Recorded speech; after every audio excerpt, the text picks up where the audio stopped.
जय श्री राम दोस्तों, वॉक पे चर्चा में आपका स्वागत।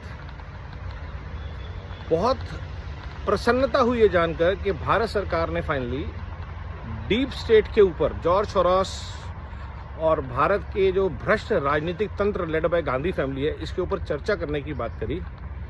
और ये चर्चा होनी बहुत ज़रूरी है कि भ्रष्टाचार की जड़ें कितनी गहरी हैं, किस तरह दुनिया के नेटवर्क से जुड़ी हुई हैं और कैसे दुनिया के भ्रष्ट तंत्र में गांधी परिवार और अन्य भारतीय राजनीतिक परिवार हिस्सेदार हैं। ये एस्टैब्लिश करना, ये बताना देश को बहुत ज़रूरी है। और उनके साथ एस्टैब्लिश करना बहुत ज़रूरी है कि ये पूरा लेफ्टिस्ट इकोसिस्टम जो है, जिसको हम लाल जिहाद नेटवर्क कहते हैं, ये किस तरह से पूरे सर्कल को इन्फ्लुएंस करता है। एनजीओ के नेटवर्क के थ्रू, मीडिया, जर्नलिस्ट के थ्रू, आंदोलनजीवी जो नेटवर्क है उसके थ्रू।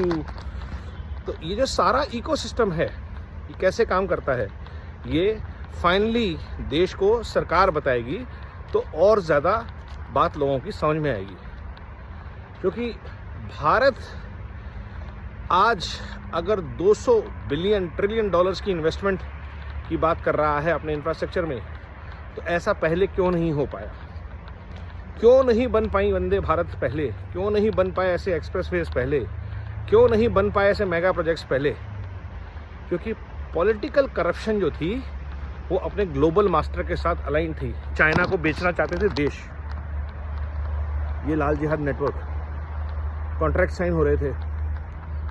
जॉर्ज सोरोस और ऐसे बहुत सारे नेटवर्क। अभी भी अगर आप सीरिया का हाल देखेंगे तो वहाँ पे लड़ाई सीआई और पेंटागन की है। ये जिहादी लड़ रहे हैं, ये सिर्फ प्यादा हैं। यही अफगानिस्तान और पाकिस्तान का हाल है। ये सोचते हैं कि इनको धर्म, तालिबान, शरिया की लड़ाई कराई जा रही है। इनको यूज़ किया गया और ये यूज़ होते हैं। यही लाल जिहाद नेटवर्क है।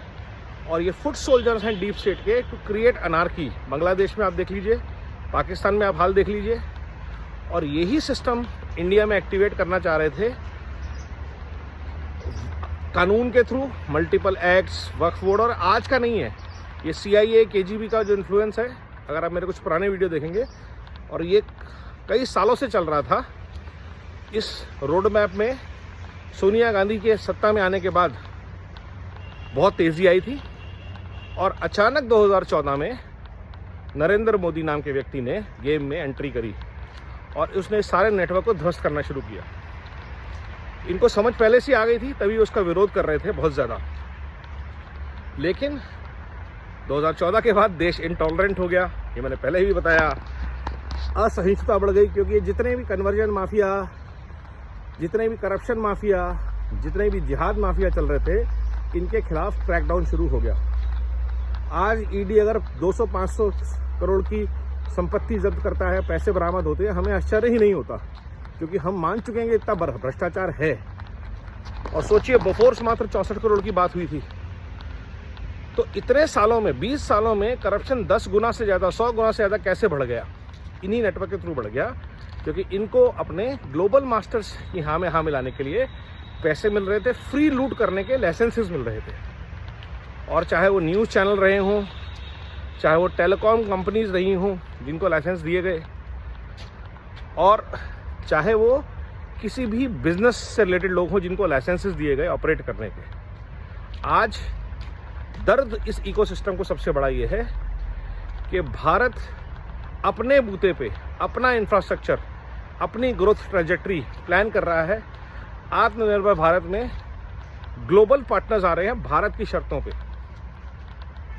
अमेरिका, और अब आ रहे हैं ट्रंप US में।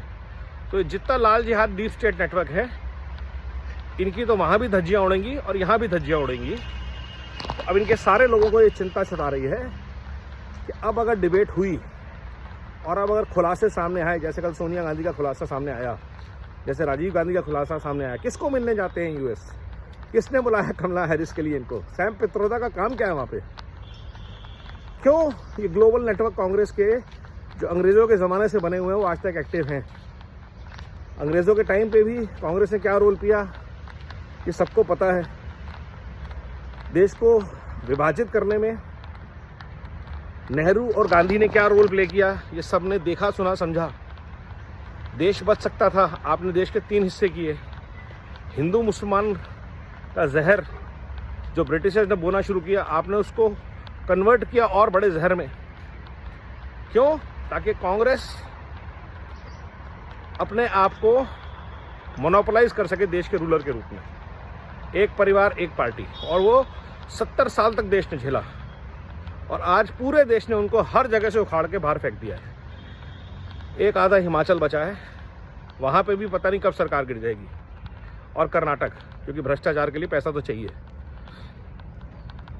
तो आप देख लीजिए, और अगले कुछ दिनों में आप देखेंगे, समझेंगे कि ये जड़ें, जब सुधांशु त्रिवेदी जी बोलते हैं या जब निशिकांत दुबे जी बोल रहे हैं, तो वो डॉक्यूमेंट से रेफरेंस लेके फैक्ट्स बोल रहे हैं।